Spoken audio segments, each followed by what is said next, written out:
am Heather Tiedemann and welcome back to my channel. Today we are going to talk about most frequently asked questions from people that are moving to Lexington, South Carolina. So I am a realtor here that specializes in out-of-state clients relocating to the area, as well as I am the admin for the Moving to Lexington, South Carolina Facebook group. So I'm privy to a lot of those questions that are asked most frequently.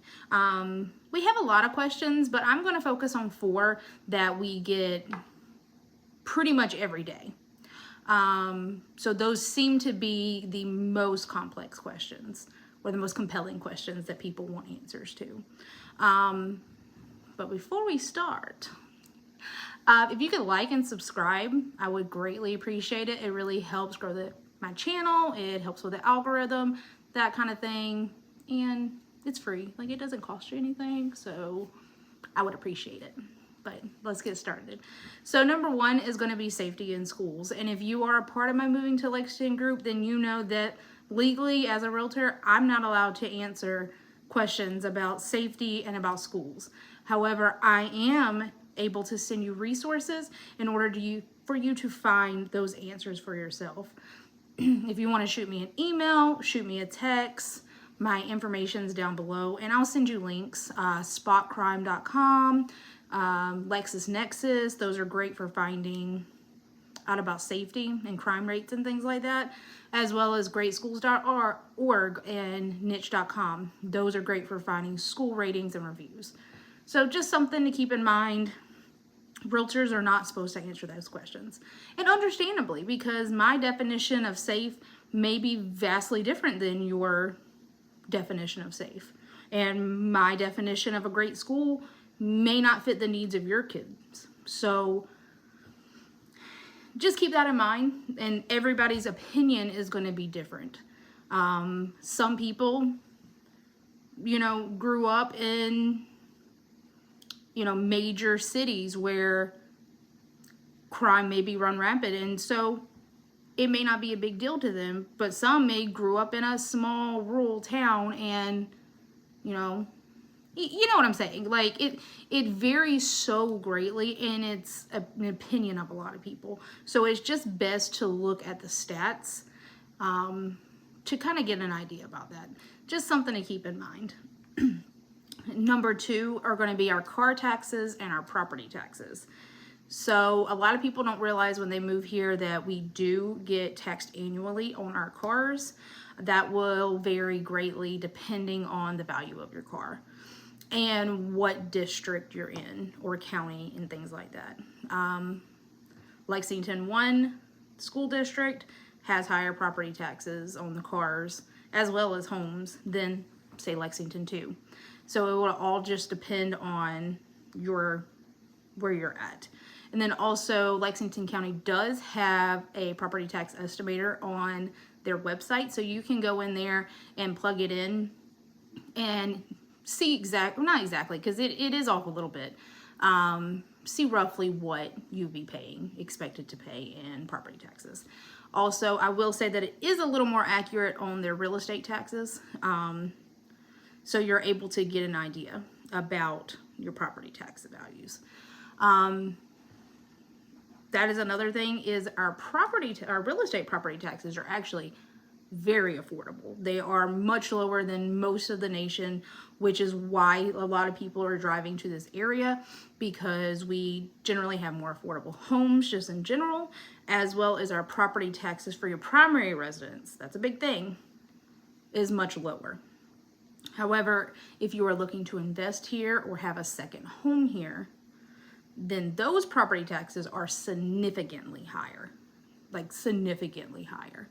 I actually just had a client that purchased a $255,000 house, which in Lexington, that's going to be, a little below your median home price. And it will not be their primary residence. They will rent it out because they don't plan on being here for all of the year.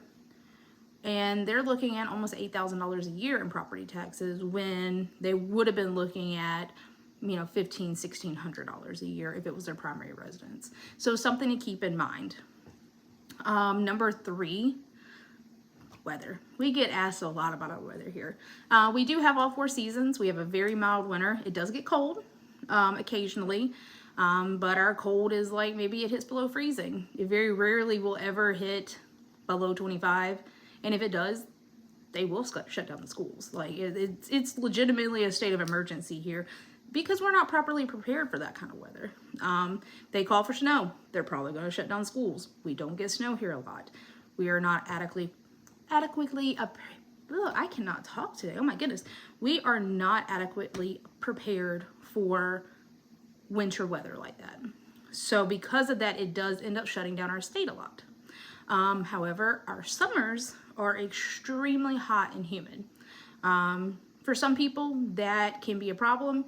For others, they love it. They much rather have it extremely hot and humid than extremely cold and snowy.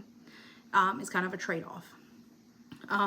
But our spring and fall, chef's kiss. They are phenomenal. Also, one of the questions that we get asked a lot about are hurricanes.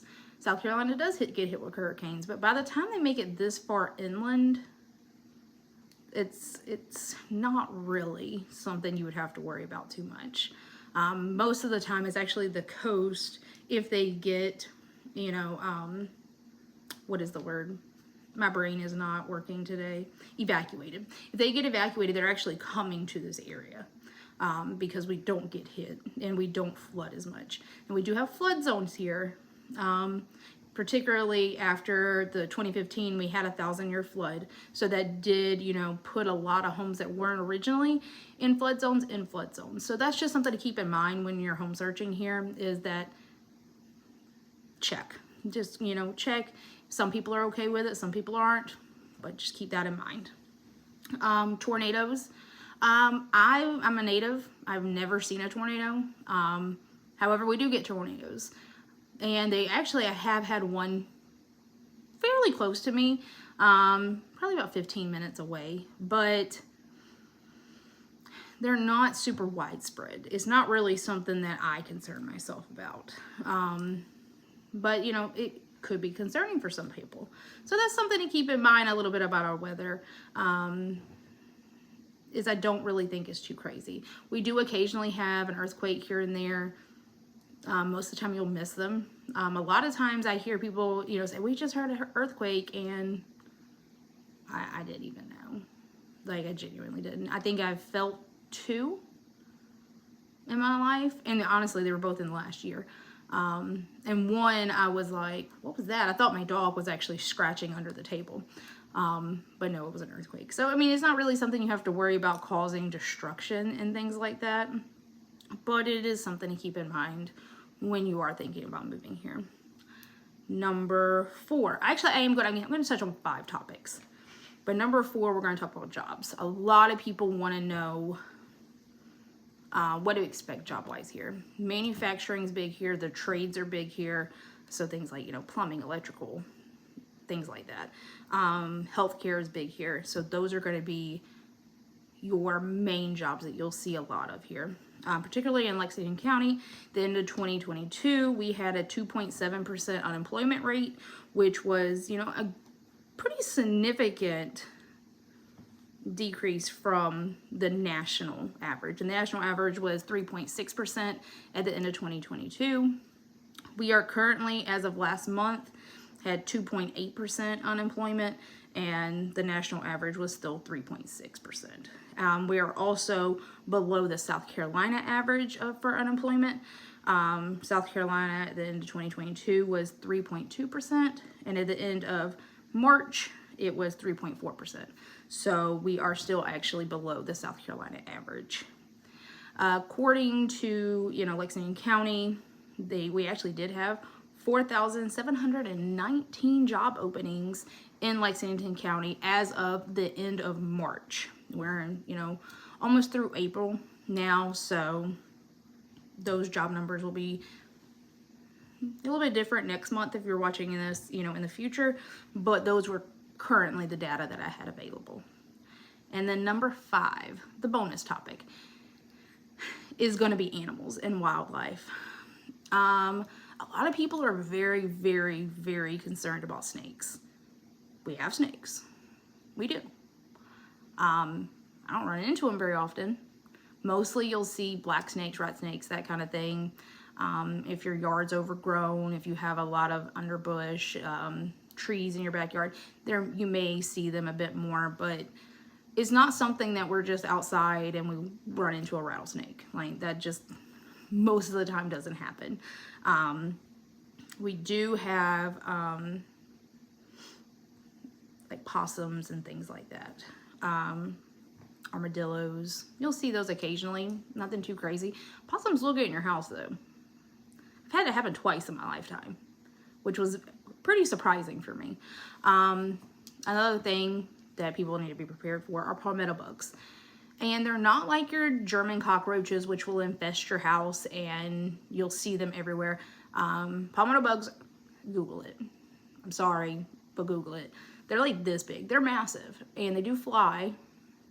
And for the most part, you'll see one or two, especially if it rains. They're trying to get out of the rain, but they don't infest your house generally. Other thing that a lot of people will complain about are the mosquitoes. We joke and say it is our state bird because during our summer, the mosquitoes are bad, like really bad. You can have your yard sprayed. That does help a lot. I hear a lot of people say that, I mean, honestly, it makes such a difference. So I would get in touch with like a pest control company when you move here and talk to them about having your yard sprayed for mosquitoes, and it helps with that. So it's not something you have to worry about so much, if you know what I mean? Because I can't stand mosquitoes. Probably the worst part about living in South Carolina. Definitely the worst part about living in South Carolina are the mosquitoes. Another thing that people are very, very concerned about are alligators. I've never seen an alligator in my entire life in the wild in South Carolina. Now I have seen them, other places, but we do have them. So I'm not saying that we don't, and I'm not saying that you'll never run into them. However, this is not Florida. It's not a normal occurrence that you're going to see them. There's actually never been a confirmed reporting of an alligator in Lake Murray. I do know there are some confirmed ones like in our rivers and stuff that they're occasionally there. But I walk the river walk all the time. I've never personally seen an alligator. So it's just one of those things to be mindful of. Do we have them? Yes. Are they a part of our daily life? No. So those are just the top, 5 questions that we get asked most frequently. If you have any questions and you want some answers to those, I am happy to answer them for you. If you drop them below, I'll either make a post in my Moving to Lexington group, or if I can, gather enough information, I can actually make a whole video about it. But anyway, that is all I have for you today. I am happy to answer any of your questions that you have that I can legally answer down below. So if you want to drop them, please do. As always, if you are thinking about moving to Lexington or the Columbia area of South Carolina, I am always happy to help you on that journey. My contact information is down below in the description, as well as a link to my Moving to Lexington Facebook group, which also has an abundance of information. So anyway, I will talk to you soon, and thank you for watching if you watched this far. Don't forget to like and subscribe. Bye!